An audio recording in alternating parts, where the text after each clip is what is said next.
Kenapa aku bilang ada perubahan iklim ini dampak besar?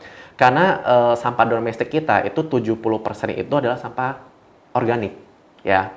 So it's very important untuk memisahkan itu. Kita hanya melihat 3 aja organik ini dipisahkan aja, itu kita udah membantu sangat banyak terhadap dampak ataupun mitigasi perubahan iklim. Karena ketika sampah-sampah organik ini kok tercampur, dia akan mengeluarkan gas efek rumah kaca, akan mempercepat perubahan iklim gitu ya.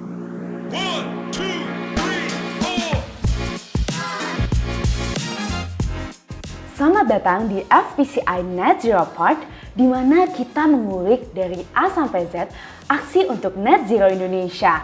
Hari ini kita akan membahas tentang sampah dalam lingkup krisis iklim saat ini.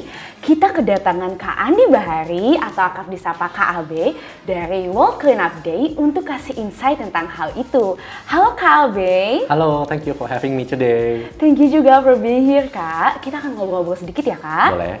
Oke, apa sih pentingnya dari kita untuk membicarakan permasalahan sampah gitu ketika kita membahas tentang krisis iklim? Oke, mungkin kita bermula dari ini dulu ya, konotasi mungkin definisi kata sampah ya. Mungkin kan banyak orang mikirnya tuh sampah tuh pasti orang mikirnya tuh jijik, jorok, bau, atau segala sesuatu yang mungkin lebih relatable-nya tuh negatif gitu ya konotasinya. Nah namun sebenarnya kalau kita mikir ya bahwa kenapa tuh bisa ada sampah gitu ya. Nah itu pasti kan ada asal-usulnya gitu. Nah sebenarnya kalau kita melihat kenapa kita mempunyai konotasi negatif, ya karena kita memperlakukan itu seperti tidak punya nilai ya, tidak punya value.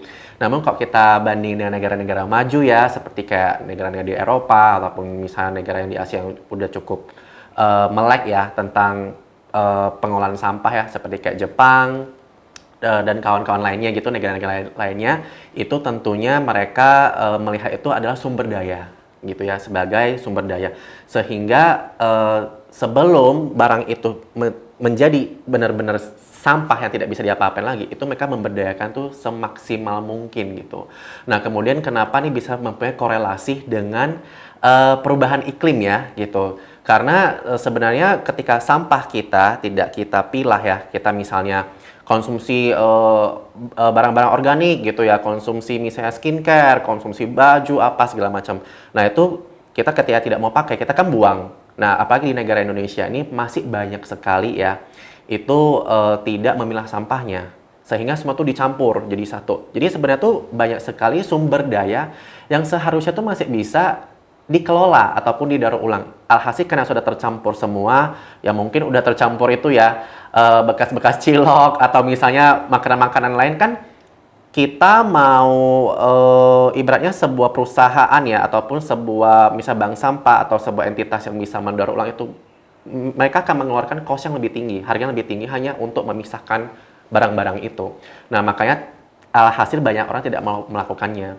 That's why it's very important untuk memilah, sehingga banyak sekali barang-barang itu masih bisa di-recycle, bisa diberdayakan, bisa didaur ulang. Kemudian terutama segmented nih, ini kenapa aku bilang ada perubahan iklim ini dampak besar. Karena sampah domestik kita itu 70% itu adalah sampah organik ya. So it's very important untuk memisahkan itu, karena ketika kita hanya memilah, gak usah kayak seperti Jepang lah yang 15 kategori kan terlalu banyak ya. Kita hanya memilah 3 aja gitu, misalnya residu, recyclable, sama organiknya itu udah cukup. Nah di situ organik ini dipisahkan aja, itu kita udah membantu sangat banyak terhadap dampak ataupun mitigasi perubahan iklim. Karena ketika sampah-sampah organik ini kok tercampur dan masuk, dia bermuara ke landfill, itu pasti dia akan mengeluarkan gas efek rumah kaca seperti gas metane dan lain-lain. Jadi itu akan mempercepat perubahan iklim gitu ya. Makanya ini sangat penting we segregate our waste ataupun pilah sampah dari rumah untuk bisa memitigasi perubahan iklim dari diri kita gitu. Right. Jadi penting banget ya teman-teman untuk bisa mengelola sampah dengan baik gitu. Karena kalau misalnya nggak dikelola dengan baik, itu akan membuat atau memperparah krisis iklim itu sendiri ya Kak. Lalu gimana sih Kak kita gitu ya untuk bisa kontribusi dalam penanganan sampah yang bisa maksimal? Oke. Jadi mungkin banyak orang itu masih pada umumnya orang Indonesia itu kan masih banyak suka buang sampah sembarangan ya. Jadi mungkin mulai dipantik kesadarannya ya ketika orang sudah bangun, udah mulai aware, udah mulai sadar, mereka itu kan tidak membuang sampah. Namun next step-nya itu adalah mereka udah masuk kayak 3R ya. Kayak misalnya mereka menolak memakai single use, misalnya mereka mengurangi, mereka juga mendaur ulang. Itu ada 3R yang paling mendasar gitu. Jadi atau disebutnya tuh 3AH ya, cegah, pilah, olah. Nah, di situ masyarakat bisa yang memulai next step-nya itu mereka bisa melakukan hal-hal seperti itu. Jadi kayak misalnya cegah, jadi kayak tidak mengambil single saset misalnya ataupun kresek, terus memilah tadi ya, itu ada salah satu dari value-nya, dari step-nya yaitu memilah gitu. And then the last step-nya itu mengolah gitu. Jadi kayak ada misalnya organik itu kan bisa diolah ya, jadi pupuk dan segala macam. Nah itu adalah next step-nya. Jadi untuk bisa kita berkontribusi, kadang-kadang clean up saya itu tidak cukup. Jadi kayak kita tidak buang sampah sembarangan atau buang sampah pada tempatnya itu sekarang udah tidak relevan. Sekarang udah harus masuk minimum tuh udah 3AH itu gitu, atau the next step kita udah harus melakukan lebih. Karena kok kita hanya buang sampah pada tempatnya, tapi misalnya kita konsumsinya tuh lebay gitu, kena racun sosmed, ada yang tren apa kita beli, itu kan berdampak ke semua ya. Ya maksudnya kayak carbon footprint apa dan segala macam itu berpengaruh. Makanya sehingga sangat dibutuhkan ada juga kesadaran dalam berkonsumsi. Jadi diiringi dengan kesadaran berkonsumsi yang baik, plus kita juga melakukan minimum 3AH itu tentunya udah sangat membantu ya memitigasi perubahan iklim. Gak usah mikir yang lain, dari diri kita aja dulu. Itu udah cukup. Interesting, jadi emang semuanya itu dimulai dari diri kita sendiri Betul. dulu ya Kak. Dan udah gak relevan banget nih kalau misalnya kita ngomongin buang sampah pada tempatnya, karena kita bisa pakai seminimalnya 3AH itu tadi ya. Terakhir nih Kak, kalau misalnya kita ngomongin tentang penanganan sampah, kan tadi kayak gimana cara kita bisa contribute. Right now mungkin hal apa sih yang paling simple gitu, what should we do gitu as a younger generation untuk bisa mendukung mimpi dari Indonesia bebas emisi ini dapat tercapai. Oke, tentunya kalau untuk ngomongin generasi millennials atau generasi zillennials dan yang mungkin yang lebih muda lagi gitu, tentunya sekarang kita kan sangat gampang terekspos namanya tren ya. Apa ya, sekarang tuh kita sering melihat sosial media dan segala macam, jadi kita gampang terpengaruh dengan berbagai macam informasi, sehingga oh ini lagi ngetren ini, kita punya keinginan untuk mengikuti gitu ya, fear of missing out itu gitu. Jadi pengennya tuh semua tuh serba yang baru, padahal seharusnya manusia itu tidak terpacu dengan hal yang seperti itu. Karena kalau semua orang pengen the latest teknologi electronics misalnya, pengen the latest fashion, pengen yang paling baru, apa semua harus paling baru.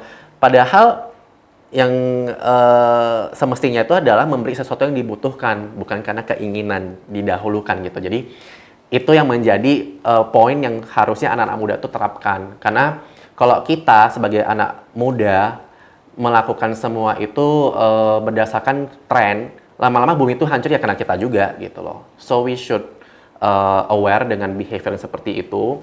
Jadi tips dari saya tuh lebih kayak jikapun kita pengen mengikuti tren, itu masih bisa gitu, mungkin membelanja sesuatu tuh yang mungkin warnanya itu jangan terlalu ngikutin tren, tapi yang sesuatu yang timeless. Fashion juga bisa beli yang timeless, atau membelanjakan sesuatu tuh yang umurnya tuh lebih panjang, yang lebih high quality, bukan beli murah tapi nanti cepat rusak dan segala macam. Karena itu kan semua menghasilkan sampah ya in the end of the day gitu. Jadi dibutuhkan mindset ataupun gaya hidup yang seperti itu diterapkan dalam kehidupan sehari-hari gitu. Kemudian ada juga bisa lakukan hal-hal positif lainnya kalau bisa kita ngomongin emisi karbon ya.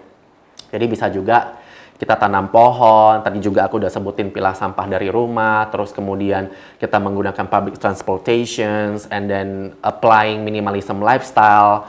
There are actually so many things yang bisa kita lakukan, jadi banyak sekali yang bisa kita lakukan, opsinya tuh selalu banyak, tergantung kita lakukan itunya konsisten atau enggak gitu. Jadi bukan berarti kita kayak melakukan, oh ya udah saya kan udah beli satu baju fashion yang sasar itu cukup, enggak. Jadi kalau bisa itu pelan-pelan ditransformasikan sehingga kayak kita tuh benar-benar menjiwai sustainable lifestyle ya. Dalam arti kata sustainable lifestyle itu bukan berarti semua produknya itu serba eco-friendly, enggak.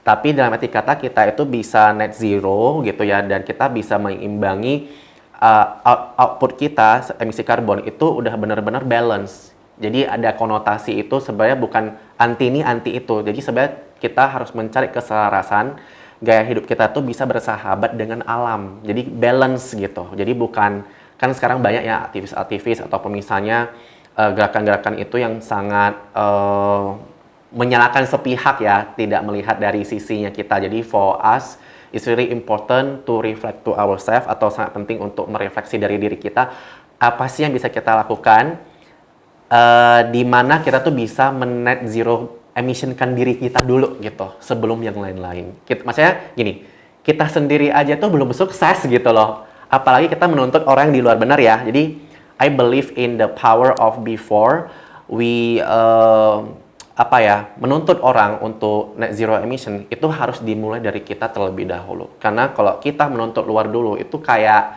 tidak align aja gitu. So I think that's my last remark. Thank you. Wow, that's so good. Dan mungkin juga bisa teman-teman take notes gitu ya, bahwa emang penting banget untuk bisa tahu lifestyle kita seperti apa. And it's very powerful gitu, knowing that kita memang harus balance dan juga harus konsisten. Thank you so much Kak Abil udah mau sharing ke kita. And thank you everyone for tuning in. Let's support Indonesia Net Zero 2050 and see you in our next episode. Bye-bye!